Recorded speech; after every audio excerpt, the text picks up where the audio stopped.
Amis auditeurs, nous retrouvons le père Biagio Virgiti, prêtre corse incardiné à Madagascar et actuellement à la paroisse Bonne Nouvelle à Paris, pour la parole de ce dimanche.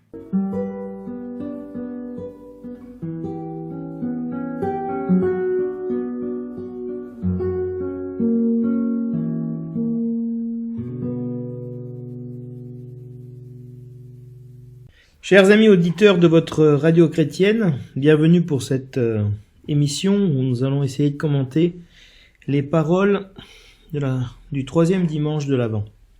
Commençons sans plus tarder par proclamer l'évangile, de l'évangile selon saint Matthieu. En ce temps-là, Jean le Baptiste entendit parler dans sa prison des œuvres réalisées par le Christ. Il lui envoya ses disciples et par eux lui demanda : « Es-tu celui qui doit venir, ou devons-nous en attendre un autre ?» Jésus leur répondit : « Allez annoncer à Jean ce que vous entendez et voyez. Les aveugles retrouvent la vue, et les boiteux marchent. Les lépreux sont purifiés, et les sourds entendent. Les morts ressuscitent, et les pauvres reçoivent la bonne nouvelle. Heureux celui pour qui je ne suis pas une occasion de chute. » Tandis que les envoyés de Jean s'en allaient, Jésus se mit à dire aux foules à propos de Jean : « Qu'êtes-vous allés regarder au désert ? Un roseau agité par le vent ? Alors, qu'êtes-vous donc allés voir ? Un homme habillé de façon raffinée ? Mais ceux qui portent de tels vêtements vivent dans les palais des rois. Alors, qu'êtes-vous allés voir ? Un prophète ? Oui, je vous le dis, et bien plus qu'un prophète. C'est de lui qu'il est écrit : « Voici que j'envoie mon messager en avant de toi, pour préparer le chemin devant toi. » Amen, je vous le dis, parmi ceux qui sont nés d'une femme, personne ne s'est levé de plus grand que Jean le Baptiste. Et cependant, le plus petit dans le royaume des cieux est plus grand que lui. Lecture du livre du prophète Isaïe. Le désert et la terre de la soif, qu'ils se réjouissent. Le pays aride, qu'il exulte et fleurisse comme la rose. Qu'il se couvre de fleurs des champs, qu'il exulte et crie de joie. La gloire du Liban lui est donnée, la splendeur du Carmel et du Saron. On verra la gloire du Seigneur, la splendeur de notre Dieu. Fortifiez les mains défaillantes, affermissez les genoux qui fléchissent. Dites aux gens qui s'affolent : soyez forts, ne craignez pas. Voici votre Dieu. C'est la vengeance qui vient, la revanche de Dieu. Il vient lui-même et va vous sauver. Alors se dessilleront les yeux des aveugles, et s'ouvriront les oreilles des sourds. Alors le boiteux bondira comme un cerf, et la bouche du muet criera de joie. Ceux qu'a libérés le Seigneur reviennent, ils entrent dans Sion avec des cris de fête, couronnés de l'éternelle joie. Allégresse et joie les rejoindront, douleur et plainte s'enfuient. Le refrain du psaume nous dit : « Viens Seigneur et sauve-nous. » Le Seigneur fait justice aux opprimés, aux affamés il donne le pain. Le Seigneur délie les enchaînés. Le Seigneur ouvre les yeux des aveugles, le Seigneur redresse les accablés. Le Seigneur aime les justes. Le Seigneur protège l'étranger, il soutient la veuve et l'orphelin. D'âge en âge, le Seigneur régnera. Viens Seigneur, et sauve-nous. De la lettre de saint Jacques. Frères, en attendant la venue du Seigneur, prenez patience. Voyez le cultivateur. Il attend les fruits précieux de la terre avec patience, jusqu'à ce qu'il ait fait la récolte précoce et la récolte tardive. Prenez patience, vous aussi, et tenez ferme, car la venue du Seigneur est proche. Frères, ne gémissez pas les uns contre les autres, ainsi vous ne serez pas jugés. Voyez, le juge est à notre porte. Frères, prenez pour modèle d'endurance et de patience les prophètes qui ont parlé au nom du Seigneur. Parole du Seigneur.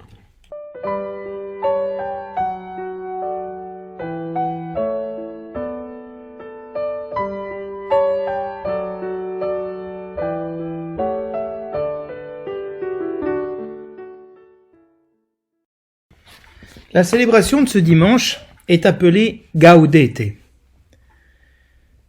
Ce nom vient interrompre la pénitence liée à l'attente du retour du Seigneur pour nous préparer le peuple chrétien à la joie de Noël. Le titre de ce dimanche est donné par l'antienne d'ouverture de la messe tirée de l'épître aux Philippiens. Gaudete in Domino semper, iterum dico, gaudete. Soyez toujours dans la joie du Seigneur. Je le redis, soyez dans la joie. Réjouissez-vous. Si l'Église et la liturgie ont donné un nom à ce dimanche de l'Avent, c'est qu'ils voulaient induire le peuple chrétien, le conduire à une attitude caractéristique de son baptême, la joie. Mais de quelle joie s'agit-il ici? La joie de la naissance d'un enfant? La joie de s'aimer les uns les autres? La joie qui enveloppe ce dimanche est comme l'écrin qui abrite le diamant, le trésor de l'Église, Jésus-Christ, Sauveur. La joie naît du salut, d'une rencontre de salut. Ainsi, le thème de ce dimanche n'est pas seulement la joie, mais la joie qui découle de l'avènement du Christ et de sa mission salvifique envers les pauvres et les tout-petits. Ce salut est annoncé, la bonne nouvelle est proclamée. Parmi les œuvres du Messie, les œuvres qui manifestent son salut, il y a la joie qu'il apporte. Le lien entre la première lecture et l'Évangile est assez simple. Il s'agit d'Isaïe qui s'accomplit en Jésus-Christ. Alors se dessilleront les yeux des aveugles et s'ouvriront les oreilles des sourds. Alors le boiteux bondira comme un cerf et la bouche du muet criera de joie. Et dans l'évangile de Matthieu, il est dit, les aveugles retrouvent la vue, les boiteux marchent, les lépreux sont purifiés et les sourds entendent. Nous sommes donc dans une dynamique de promesse, accomplissement. La liturgie nous montre que les promesses faites à nos pères se sont accomplies en Jésus-Christ. Le refrain du psaume pourrait synthétiser comme titre, si vous voulez, à ce troisième dimanche. Viens Seigneur et sauve-nous. En effet, le Seigneur vient pour nous sauver. Et la réponse de l'Assemblée à cette première lecture, où le peuple se trouve dans une situation d'exil, de découragement total, d'aridité, où il est en train de défaillir, de fléchir les genoux, d'être complètement affolé par les situations dans lesquelles il est. Cette réponse, viens Seigneur, sauve-nous, vient vraiment encourager l'assemblée chrétienne à crier vers le Seigneur. Et le prophète Isaïe, dans la première lecture, va lui-même encourager le peuple de Dieu. Pourquoi? Parce qu'il invite le peuple à rentrer dans la joie, parce que cette situation est en train de changer. La terre aride, le désert, le pays de la soif sont en train de fleurir, se couvrir même de fleurs des champs. Et ainsi, ils sont invités à rentrer dans une exultation, dans une joie profonde, une joie liturgique, parce que la gloire du Seigneur se fait présente. Le Seigneur vient pour sauver son peuple et se venger, prendre sa revanche sur les ennemis. Ainsi, les aveugles, les sourds, les boiteux, les muets peuvent rentrer eux-mêmes, eux qui étaient exclus de la liturgie du temple, parce que estropiés, parce qu'infirmes, ils étaient incapables de pouvoir rentrer dans la louange du peuple de Dieu. Eh bien, eux-mêmes, ce peuple blessé, meurtri, abandonné, peut retourner dans sa terre, retourner dans le temple de Dieu et retrouver son Dieu. Voici votre Dieu. Voici votre Dieu. Il vient lui-même. Et c'est pour ça que la lecture porte beaucoup sur la joie, sur l'allégresse. On comprend que dans ce dimanche, l'Église vient nous consoler, vient nous encourager, nous redonner la joie, le sens.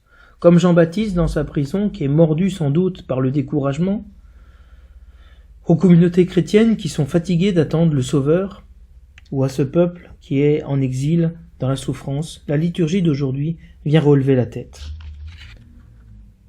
Ainsi, les opprimés, les affamés, les enchaînés, les accablés, les étrangers ou les orphelins, les plus pauvres, les plus petits, reçoivent la visite du Seigneur. Les chrétiens de la deuxième lecture sont sans doute découragés, impatients de cette attente. Et pour cela, Jacques invite la communauté chrétienne à la patience, à la persévérance, à tenir bon, l'hypomonée, cette vertu de la persévérance que nous avons déjà traitée les dimanches précédents. Et surtout, il insiste parce que cette venue est d'autant plus proche. Le Seigneur est proche, le Seigneur est aux portes. Et il invite à rentrer dans cette endurance qui est celle dont ont parlé les prophètes, celle qu'est en train de vivre Jean-Baptiste dans sa prison. Et ici, de nouveau, la lecture porte sur les fruits précieux de la terre. La récolte précoce et tardive va advenir. C'est pour ça que Jacques invite sa communauté à ne pas gémir, à ne pas se juger, mais à rentrer dans l'attitude de l'attente, de ne pas perdre son temps en querelle inutile, d'attendre la venue du Seigneur. La liturgie de ce dimanche, avec l'Évangile, nous met donc face à la manifestation de Dieu, à la gloire de Dieu, à sa splendeur, au salut qu'il est en train d'apporter à toutes les nations et surtout aux plus pauvres, à ceux qui subissent l'injustice, l'humiliation, à ceux qui sont dans le doute, qui sont découragés. Cette nouvelle est annoncée. Pour cela, la parole de Dieu est un des bienfaits que l'Église peut porter aux personnes dans ce temps de l'Avent.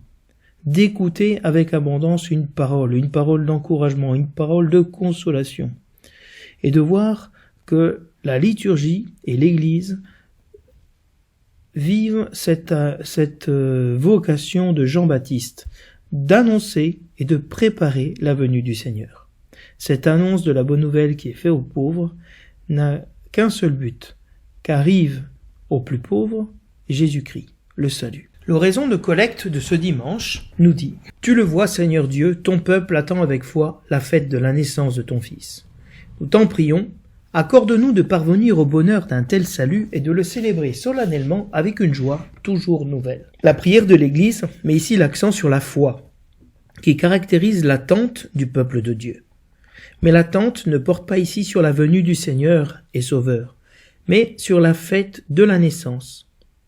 Non pas sur la naissance qui a déjà eu lieu dans la chair, mais cette fête de Noël que nous allons célébrer. Pourquoi ? Parce que le peuple désire goûter le bonheur et la joie toujours nouvelle de célébrer le salut. L'embolisme de la préface, cette partie propre à la préface qu'on pourrait choisir pour ce dimanche, c'est la deuxième préface de l'Avent. Elle récite ainsi. « Il est celui que tous les prophètes avaient annoncé, celui que la Vierge Mère attendait dans le secret de son amour, celui dont Jean-Baptiste a proclamé la venue et révélé la présence.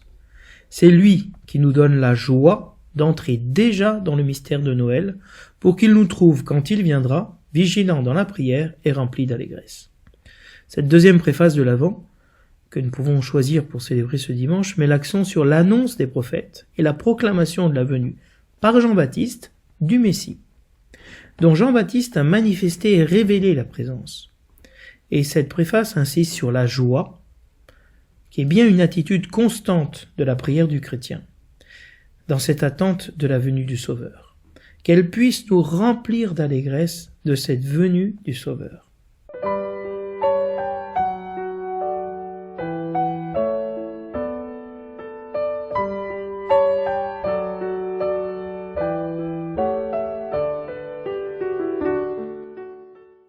Arrêtons-nous maintenant sur l'Évangile. Le titre qui est donné à la péricope de l'Évangile est le suivant. Es-tu celui qui doit venir ou devons-nous en attendre un autre? Ce titre va être repris par l'antienne du Benedictus. Es-tu celui qui doit venir ou devons-nous en attendre un autre? Cette question retentit dans nos assemblées parce que c'est une question légitime et qu'il est bon qu'elle résonne puisqu'elle marque le début d'une relation personnelle avec le Christ et qu'elle lie la venue du Christ avec l'attente que nous avons du Sauveur. Le verset de l'Alléluia insiste, lui, en disant « L'Esprit du Seigneur est sur moi, il m'a envoyé porter la bonne nouvelle aux pauvres ». Cette bonne nouvelle aux pauvres se retrouve dans l'antienne du Magnificat des secondes vêpres de ce dimanche. Les aveugles voient, les morts ressuscitent, l'évangile est annoncé aux pauvres, Alléluia. Nous saisissons bien ici l'importance de la mission du Messie et des destinataires du salut que sont les pauvres. Le salut vient aux pauvres par l'annonce de la bonne nouvelle. L'antienne du Magnificat des premières vêpres récite, elle, « Je suis le Seigneur, je suis le seul Dieu, pas d'autre sauveur que moi », en citant le texte d'Isaïe 45, 21. C'est très intéressant que le bréviaire affirme ici l'identité de Dieu suite à la question de Jean-Baptiste. « Es-tu celui qui doit venir ? Je suis le Seigneur, je suis le seul Dieu, pas d'autre Dieu que moi. » Et la fonction du Messie, ici, est bien celle de sauver. Le récit de ce dimanche commence et va porter sur les œuvres réalisées par le Christ, le Messie.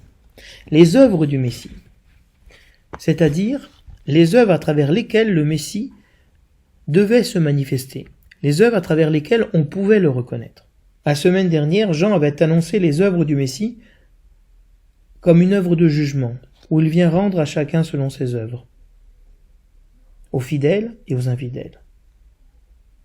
La question de Jean-Baptiste manifeste une certaine surprise par rapport à l'attente qu'il a du Messie. Jésus répond aux disciples de Jean en lui montrant son activité bienfaisante envers les malheureux.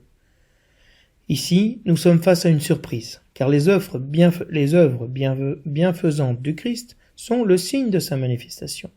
Le signe du Messie est que la bonne nouvelle est annoncée aux pauvres, qui reprend un texte d'Isaïe 61. Cette œuvre était la première annoncée par Isaïe dans l'oracle, et se retrouve en conclusion ici dans l'évangile de Matthieu. Cette annonce, cette bonne nouvelle faite aux pauvres. Une manière de lui donner toute son importance, en le plaçant à la fin comme un climax, comme une échelle, comme un crescendo. Il met l'accent et la finalité sur cette bonne nouvelle annoncée aux pauvres. Jésus présente les bienfaits de l'ère messianique que nous retrouvions dimanche dernier dans la prophétie d'Isaïe sur le rejeton sorti de la racine de Jessé, cette ère de paix et de grâce entre toutes les nations et tous les peuples et tous les animaux. Mais je pense ici qu'on pourrait interpréter cette question de Jean-Baptiste différemment. Il est normal, lorsqu'on se trouve à la fin de notre vie, que nous soyons assaillis par le doute. Avons-nous fait le bon choix? Beaucoup de saints sont passés par la nuit obscure et par une crise très grande, lorsqu'ils se sont rapprochés de leur fin terrestre. Jean cherche une consolation. Il espère ne pas avoir couru en vain. Il désire savoir pour qui il est en train de donner sa vie dans la geôle d'Hérode. Jésus le réconforte, il pourra donner sa vie. Jésus invite donc les disciples de Jean à transmettre ce qu'ils voient et ce qu'ils entendent. Jésus se réfère ici aux bienfaits de l'ère messianique, décrit par le prophète Isaïe, sans citer un texte en particulier, de manière à ce que Jean reconnaisse dans ses allusions les traits du Messie. Jésus manifeste qu'il est bien le Messie, comme l'avait annoncé Isaïe, en donnant la preuve par ses œuvres. La prophétie s'accomplit. La citation d'Isaïe utilisée par Jésus ne reprend pas la finale qui disait « proclamer aux prisonniers la libération ». Pourquoi ? Sans doute parce que Jean est en prison et qu'il n'en sortira pas. Jésus sauve, aveugle, boiteux, lépreux, sourd, mort et pauvre. La pointe la plus forte ici n'est pas la mort. Plus fort que la mort et que la résurrection, c'est l'annonce de la bonne nouvelle aux pauvres. Ainsi, nous pouvons comprendre l'option préférentielle pour les pauvres qu'a l'Église. et dont le pape François parle souvent. Et ici, il ne s'agit pas, évidemment, uniquement de pauvres matériels, mais aussi de tous les types de pauvreté que traverse l'homme. Le texte ne nous dit pas que la bonne nouvelle est annoncée, mais littéralement que les pauvres sont évangélisés. Ainsi, l'annonce de la parole prend le dessus sur les miracles, qui viennent appuyer la parole. Jésus associe la parole et les signes, et les miracles, mais la précédence est faite à la parole, parce que Jésus est le Verbe, parce que Dieu a créé le monde par la parole. Et c'est cette parole créatrice qui est aussi une parole qui sauve. Ainsi, le but de la mission du Messie, c'est que soient évangélisés les pauvres, qu'ils reçoivent cette bonne nouvelle, qu'ils se réjouissent.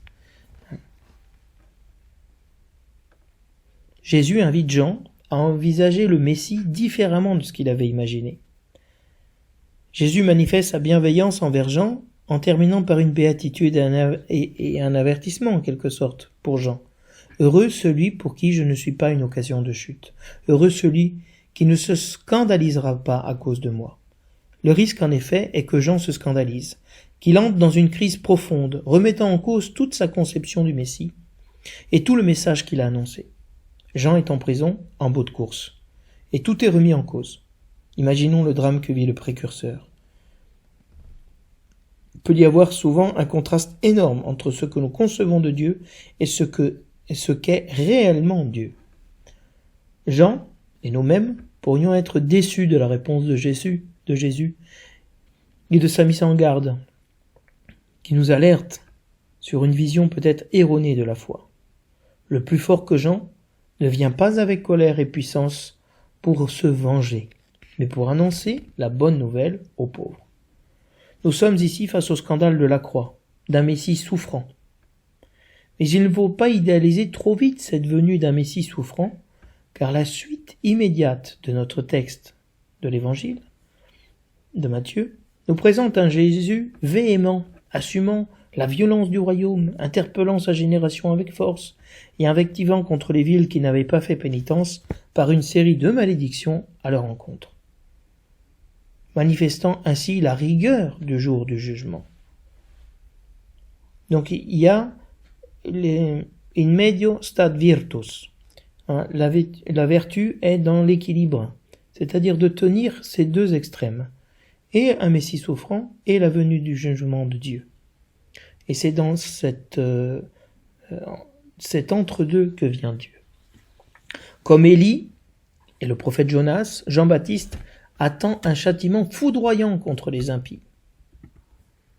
Mais Jésus, comme le Seigneur le fait avec Élie, vient dans une brise légère, dans la tendresse miséricordieuse de Dieu, dans la bienveillance envers les pauvres, sans punir les méchants. Car la colère de Dieu s'abattra sur lui seul. Comme dit l'oracle d'Isaïe, parlant de celui qui vient d'Édom, « Dans la cuve de la colère de Dieu, tout seul j'ai foulé. » Le Messie vient avec humilité et faiblesse. Quelle surprise! Le Messie n'est pas ici le justicier redoutable qu'attendaient Jean, venu châtier les pécheurs. Jésus répond donc positivement à Jean, et il est bien celui qui doit venir. Il ne faudra pas en attendre un autre, car il leur montre les signes messianiques dans les guérisons et l'annonce du royaume aux pauvres. Mais pas seulement. Lorsqu'il part, il rend témoignage à Jean. Il affirme que Jean est bien le prophète, le messager qui doit préparer le chemin au Messie. Le récit continue et change de cap. Les disciples de Jean s'en vont et Jésus pose 3 questions à son auditoire au sujet de la mission de Jean. À la première question, « Qu'êtes-vous allé regarder au désert? Un roseau agité par le vent ?» La réponse est « Non, évidemment. » À la question, « Alors, qu'êtes-vous donc allé voir? Un homme habillé de façon raffinée ?» La réponse est « Non. » À la question, « Alors, qu'êtes-vous allé voir? Un prophète ?» Jésus répond positivement à notre place et renchérit « Oui, je vous le dis, et plus qu'un prophète. » Va s'en suivre une description du messager de Dieu qu'est Jean. On a un crescendo dans les questions pour culminer dans l'affirmation « plus qu'un prophète ». Jésus inverse ici les rôles, quand c'est plus Jean qui lui rend témoignage, ou lui-même qui se rend témoignage en rendant compte des œuvres du Messie. mais c'est lui, Jésus, qui rend témoignage de Jean. Voilà quel est notre Messie. Il vient sauver les pauvres et les opprimés, plus que de punir les méchants, et il se réjouit, se glorifie de ceux qui annoncent et accueillent sa venue. Il se réjouit du ministère de Jean. Jésus, qui est interrogé sur l'identité du Messie, poursuit donc en nous parlant de l'identité du Baptiste, du précurseur.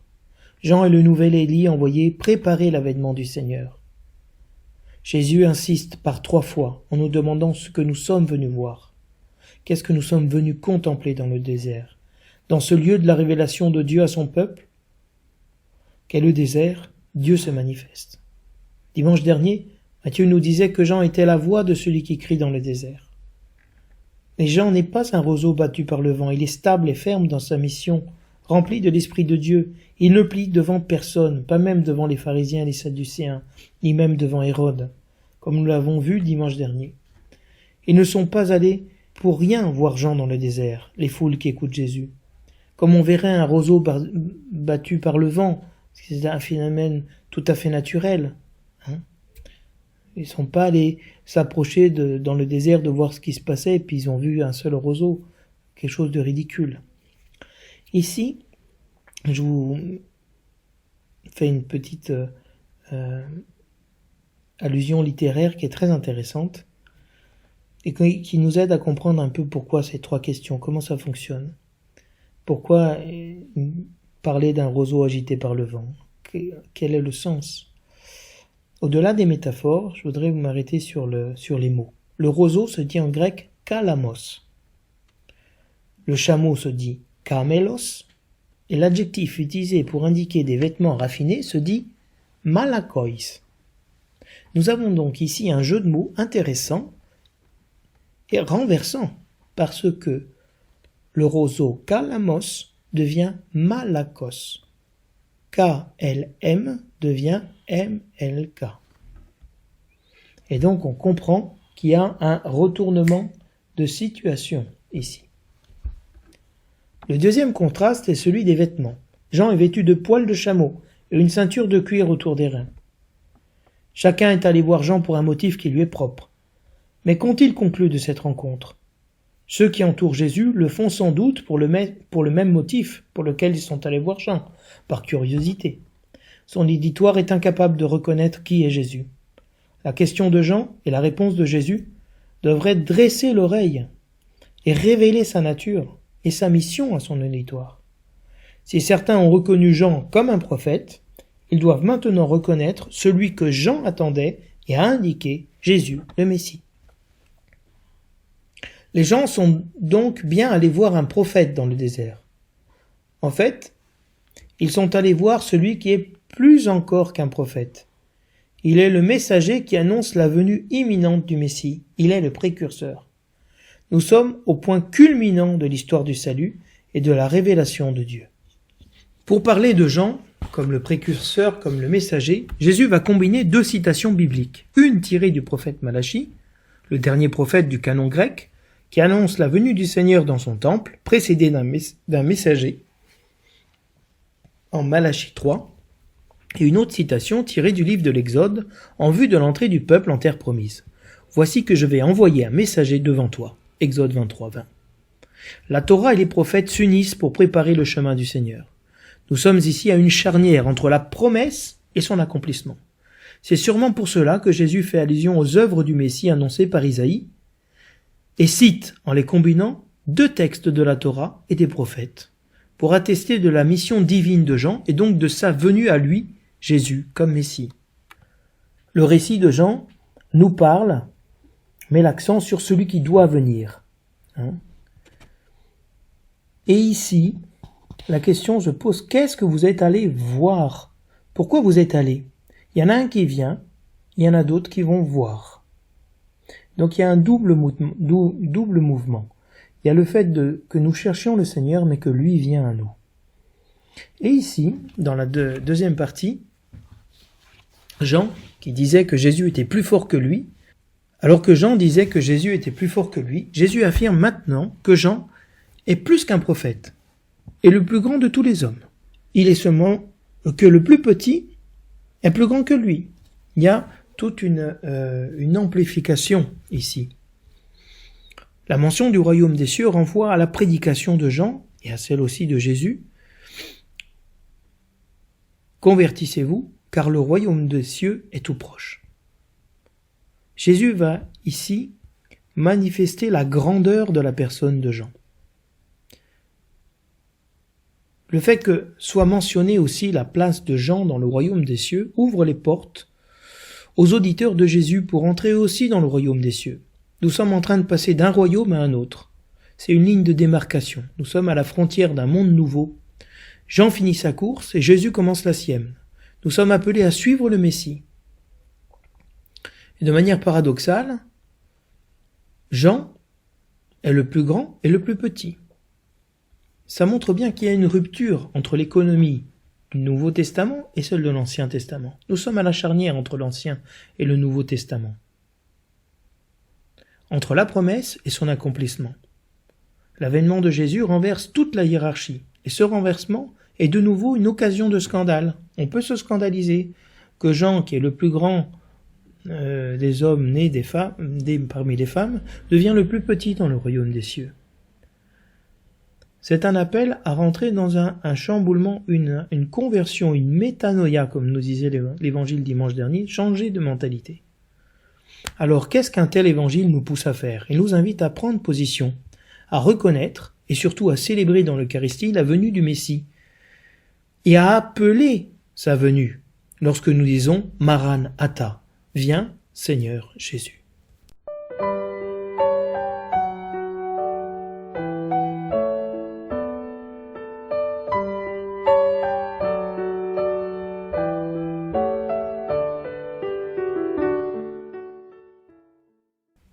La première lecture a pour titre « Dieu vient lui-même et va vous sauver ». Cette annonce donnée par le titre de la première lecture s'adresse historiquement à un peuple exilé à Babylone, qui a dû quitter sa propre terre, qui est devenue une terre inculte. La terre des promesses a été abandonnée et réduite à un désert aride. À l'homme et au peuple qui se trouve dans un tel désarroi, un tel découragement, le prophète fait entendre la voix du Seigneur. Comme Jean-Baptiste dans sa prison, mordu sans doute par le découragement, aux communautés chrétiennes fatiguées d'attendre le Sauveur, la liturgie d'aujourd'hui vient relever la tête. Le contraste est saisissant, puisque le pays reprend vie. Le désert, le pays de la soif, le pays aride, fleurissent, et même plus, se couvrent de fleurs. Les couleurs et les parfums viennent remplir la terre, alors que tout semblait perdu à jamais. Le prophète invite à se réjouir, à exulter en cris de joie. Pourquoi? Parce que tout refleurit? Non, car le Seigneur vient. Ces termes appartiennent au langage liturgique. Exulter, se réjouir, jubiler, ce sont les attitudes de l'Assemblée.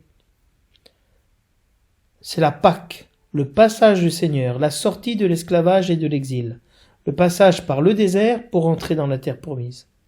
Cette exhortation à célébrer une liturgie se joint au renouveau de la nature, car la gloire du Seigneur et sa splendeur se donnent à voir à toute la création et à tout le peuple. Donc le premier motif de réjouissance est bien la venue du Seigneur. Après avoir exhorté à la joie, le prophète vient consoler son peuple et fortifier, affermir les faibles, qui défaillent et fléchissent les genoux en tombant. Mais il annonce aussi à ceux qui s'affolent et sont pris de panique que Dieu vient et qu'il vengera son peuple en venant lui-même personnellement.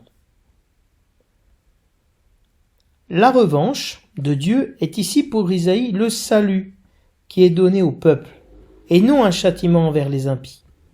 La revanche de Dieu sur le mal, c'est l'Église, une communauté de boiteux, de sourds, de muets, rachetés par le Christ et qui entre dans la joie véritable. De la même manière que le pays refleurit et revit, les hommes aussi revivent. Les aveugles, les sourds, les boiteux, les muets, les prisonniers trouvent leur situation renversée. Ils entrent en possession dans la ville sainte avec des cris de fête, couronnés d'une joie éternelle, dans l'allégresse et la joie. qui prend le pas sur la douleur et la plainte.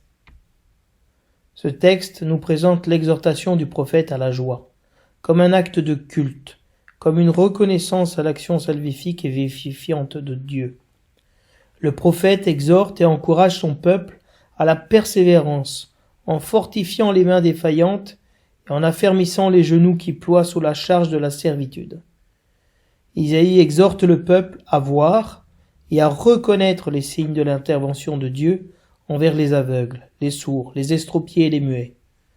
Le salut des pauvres et des opprimés est une manifestation de Dieu, une théophanie, comme Jésus le dira à Jean le Baptiste. Et Dieu est ici solidaire des pauvres. Il s'engage personnellement à venir les sauver. Et la joie qu'il redonne aux aveugles, c'est la vue. La joie leur redonne la vue. La joie fait parler les muets. La joie fait marcher les boiteux. Elle fait entendre les sourds. La joie du Seigneur est notre rempart. La joie du Seigneur est leur véritable rempart contre l'infirmité.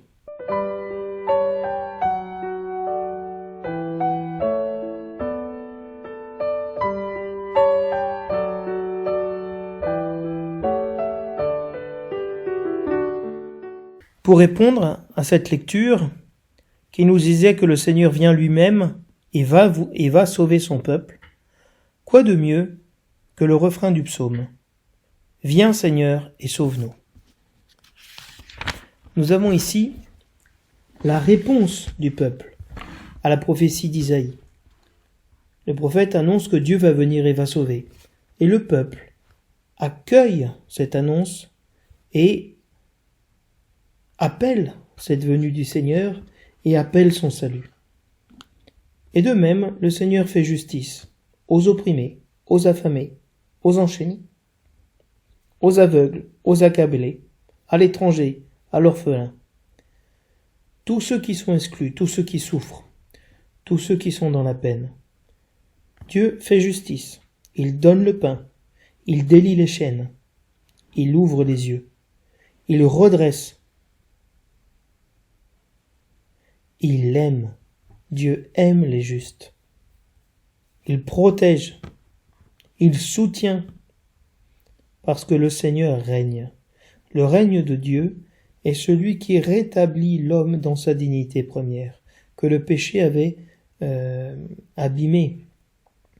Et ainsi, ce psaume nous aide à rentrer véritablement comme une réponse en disant « Seigneur, sauve ». Sauve-nous, sauve les opprimés, toi qui donnes le pain aux affamés, toi qui délies. Ouvre les yeux des aveugles, redresse, aime les justes, protège l'étranger, soutiens la veuve. Que ton règne vienne.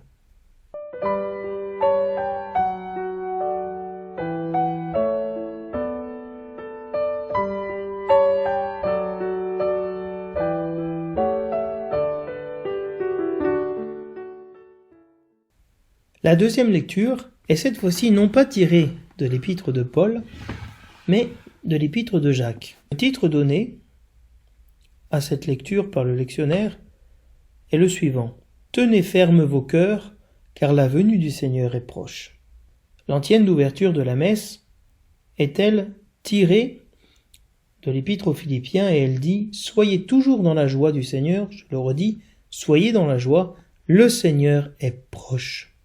Cette proximité du Seigneur est un des thèmes porteurs de cette lecture, qui montre dans la communauté chrétienne la venue proche, imminente du Seigneur. Et de la même manière que nous l'avons vu dans les épîtres pauliniennes, le thème de la patience, de la persévérance, de l'hypomonée est fondamental. La communauté chrétienne qui voit tarder la venue du Seigneur s'impatiente. Et Jacques invite à prendre patience. De la même manière qu'un agriculteur est capable d'attendre le temps où on sème, le temps du labour, le temps de la récolte, le chrétien est appelé à attendre patiemment la venue du Seigneur. Parce que Jésus-Christ est vraiment ce fruit que fait germer la terre. Ouvre-toi ô terre, ouvre-toi ô terre, que germe le Sauveur. La traduction latine d'un texte d'Isaïe que nous lisons pendant le temps de l'Avent. Il y a véritablement une terre qui va germer, faire germer son fruit, qui est Jésus-Christ. Et le cultivateur, l'agriculteur, lui, a cette capacité, cette nature patiente, d'attendre le temps de la moisson. Parce que la moisson et la récolte viendront. Une récolte précoce et une récolte tardive. C'est-à-dire une récolte en tout temps. Et Jacques invite l'Assemblée chrétienne à prendre patience, elle aussi, et à tenir ferme, à résister, à tenir bon. Parce que la venue du Seigneur est proche, elle est imminente. Face à la proximité de la venue du Seigneur, qui est un juge, qui est aux portes, qui vient pour nous juger, pour nous, le jugement de Dieu est toujours une œuvre de salut. En Dieu, le jugement et le salut ne sont pas une action différente. C'est le même acte d'amour à travers lequel Dieu nous juge et Dieu nous sauve. Et nous invite à ne pas gémir les uns contre les autres, à ne pas nous plaindre les uns des autres, à ne pas nous critiquer, nous juger, parce que le Seigneur vient pour nous sauver. Et il nous appelle à lutter contre la division, à être endurant et patient dans cette attente du Seigneur, parce que le salut qu'il vient remporter, c'est véritablement la communion et la joie dans l'assemblée chrétienne. Ainsi, nous avons pu voyager un petit peu dans le thème de la joie, dans lequel veut nous faire parvenir, entrer la liturgie de ce dimanche, mais une joie véritable, une joie profonde, pas une joie superficielle. La joie, la louange, n'est pas la première étape du cheminement. La première étape, c'est toujours l'humilité, le fait de voir la situation d'aveuglement, de surdité, de souffrance et d'humiliation dans laquelle nous nous trouvons, et que le Seigneur dans cette situation dans laquelle le Seigneur nous sauve, nous sort et nous donne le salut. Et ce salut est un signe, procure en nous une joie véritable. Donc j'espère que le Seigneur donne à chacun de nous dans ce dimanche une joie profonde, durable dans nos communautés. Je vous souhaite ainsi à tous et à toutes un très bon dimanche. Gaudete.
Parlez le chemin du Seigneur.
prendrai le chemin du Seigneur.